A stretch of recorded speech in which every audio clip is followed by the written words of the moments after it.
Hi everybody, my name is GingaNinja and welcome back to another episode of the Survival Series. In the last episode we got ourselves some moss blocks and we managed to get ourselves some azalea leaves and plants, and we managed to update the front garden a little bit more green, and I really like it. I think it looks really pretty out here now. And we also got some lighting cheating going on with some torches underneath these carpets as well. So this area out here is nicely lit as well. So it's going to have a nice evening glow about it. Of course it will turn to nighttime as I'm doing my intro, right? But a quick little sleep and that fixes that. So in today's episode, if I can get out the door, I want to show you guys how to get amethysts. So shards and blocks, and even get yourself a spyglass. Because, you know, sometimes you just want to roam these valleys and just feel like a pirate and just pop out the spyglass and just see what's on the horizon, right? I mean, who wouldn't? Also, I got myself the new Minecraft Mojang transferring over to Microsoft account cape thing. I like it. Part of the club now. Have you done yours yet? It's pretty simple. So to get yourself amethyst... I feel like he's following me. What do I do now? Just sacrifice this block. Bye-bye. Worth it. Anyway, to get amethyst, you need to find a geode, and they're pretty common to find. You'd have to be pretty unlucky to never find one. So let's head down into the caves, and I will show you what to look out for. So I remember when I was mining this out that I did spot it. I wanted to wait until I was with you guys to show you what's the deal and how you go about getting these things. Is it around here? I feel like it's around here. Ah, there we go. There it is. There's probably a zombie in there. So when you find, get our F3 up, and you can find smooth basalt, and you find calcite. These things grow around a geode. So as soon as you spot this combination, or even just spot the smooth basalt, then you know you're pretty close. I mean, they're pretty different. That's a smooth basalt.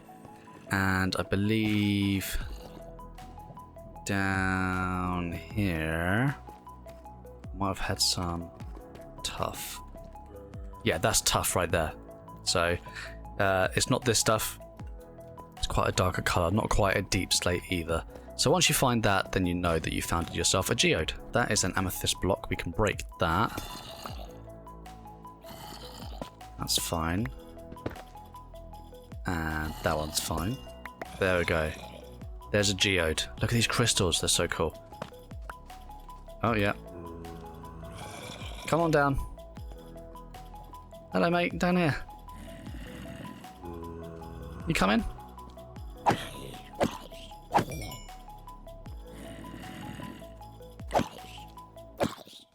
You stuck on the crystals? Let me help you out.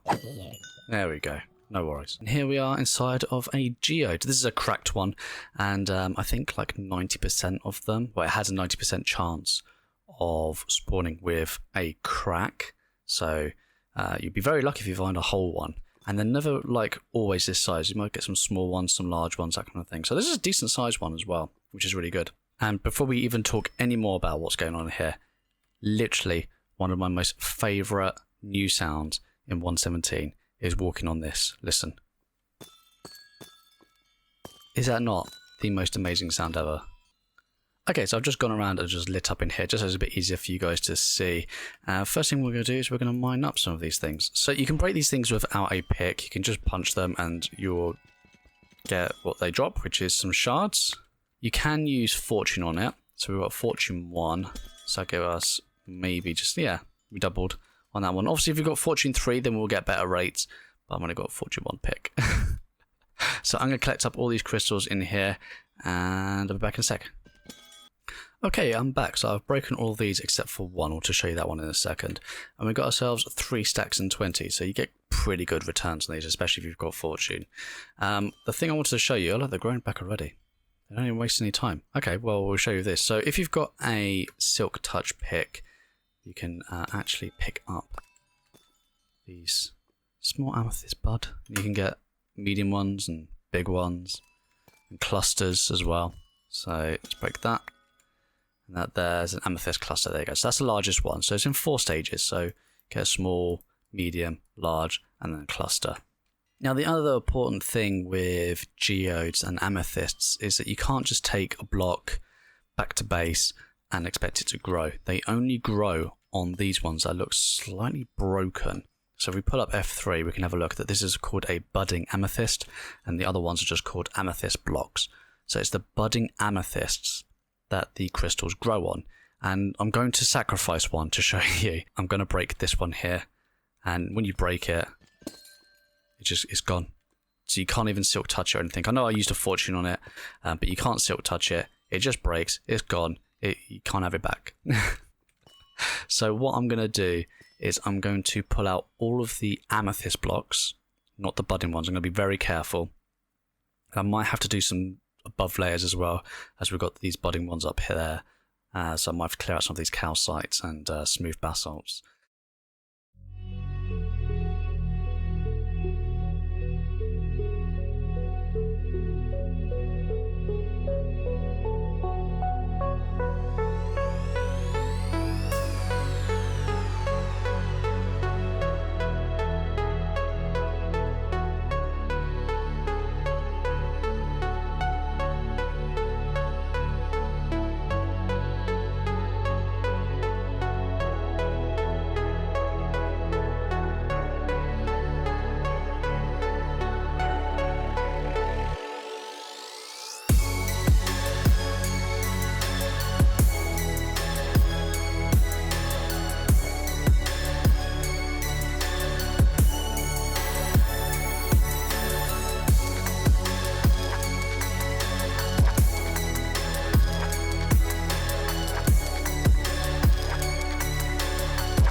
And I'm back, and I think we've made something that looks really special in here. I really like this.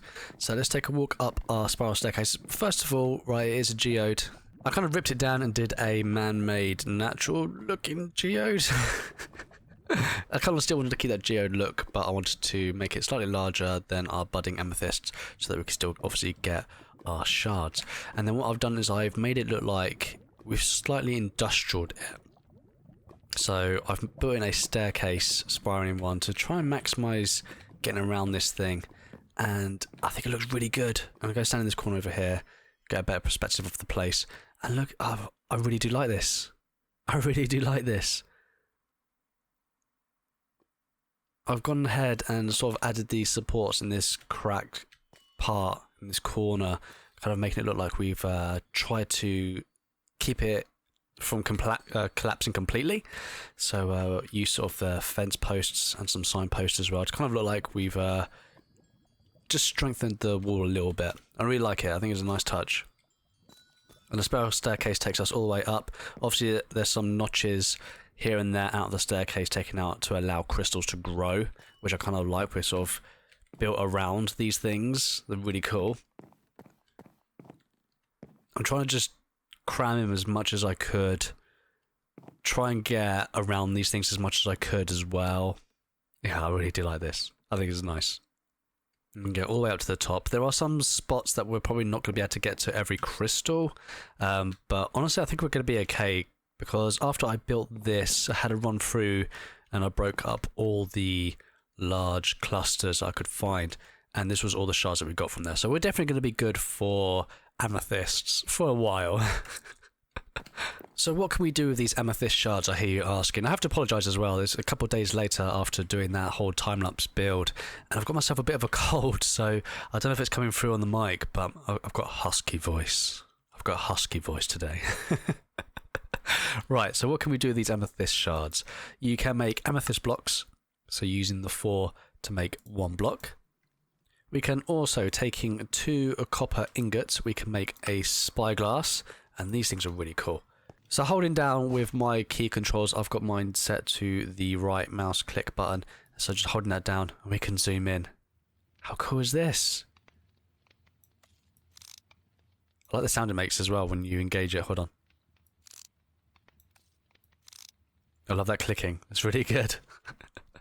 Now, I know there's people that have like Optifine, and I have it running on here, so I can just hold down C and I can do zooming in as well. But I kind of like the natural feature of this. I really do like this. And the other thing that you can make with the shards is if you get some glass, you can make tinted glass. Now these are really useful things for mob farms because they block out light. So what I'm going to do is I'm going to jump over to my creative world and I can show you this in action. So here we are in my creative world, and I've just got like this little shell with a torch in there. If I turn on my light mod, there it is. You can see the light levels on the floor. So we're getting a 13, 12, 11, 10 all the way around. And the light torch is just about reaching to here. So what we're going to do is if we put some tinted glass just to block off the area, then what we'll see is we can still see the light like this, but we won't actually get any of these light levels. Like that. Straight away. I think that's really good. So if you've got like a mob farm and you've got yourself some lighting on your side, but you don't want to light up the mob's chamber so they can still spawn in, then this is what you can do. And we can also do this the other way around. So let's put a torch there. Let's get rid of that. What we'll do is we'll just bump this up like so, just so we can see this light level on the floor. And as soon as we put this here, just darkness, just pure darkness in there. So this is a really good block for your mob farms if you want to be able to look into there and see all the mobs spawning in and dropping down to places. This is a really useful block. So that's basically amethysts and the shards and the blocks and all the things that you can do with that. Get yourself a spyglass so you can actually just roam the lands like a pirate, because who doesn't want to be a pirate, right? But if you enjoyed this episode and you found it useful, then please hit that like button. If you're new here, then please consider hitting that subscribe button. It really does help. And drop me a comment, anything. Tell me how your day's going. Help the video boost a little bit, please. Thank you. Everybody, my name is GingaNinja. I'll catch you on the next one. Bye-bye.